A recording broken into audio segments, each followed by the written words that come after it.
Good morning, sons and daughters of God, August 25th. The cross unmasks Satan's government. Colossians 2:15 says, "And having spoiled principalities and powers, Christ made a show of them openly, triumphing over them in it." At the cross of Calvary, love and selfishness stood face to face. Here was their crowning manifestation. Christ had lived only to comfort and bless, and in putting him to death, Satan manifested the malignity of his hatred against God. He made it evident that the real purpose of his rebellion was to dethrone God and to destroy him through whom the love of God was shown. By the life and the death of Christ, the thoughts of men also are brought to view. From the manger to the cross, the life of Jesus was a call to self surrender and to fellowship in suffering. It unveiled the purposes of men.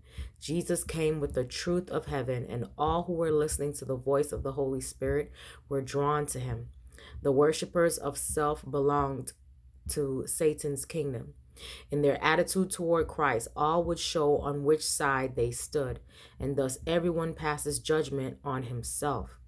In the day of final judgment, every lost soul will understand the nature of his own rejection of truth. The cross will be presented, and its real bearing will be seen by every mind that has been blinded by transgression.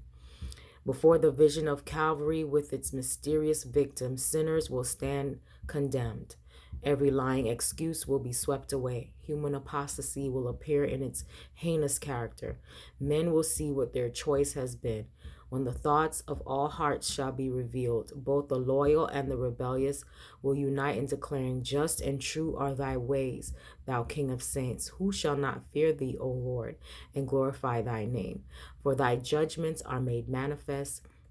Though earth was struck off from the continent of heaven and alienated from its communion, Jesus has connected it again with the sphere of glory. Have a great day. You're a son and daughter of God.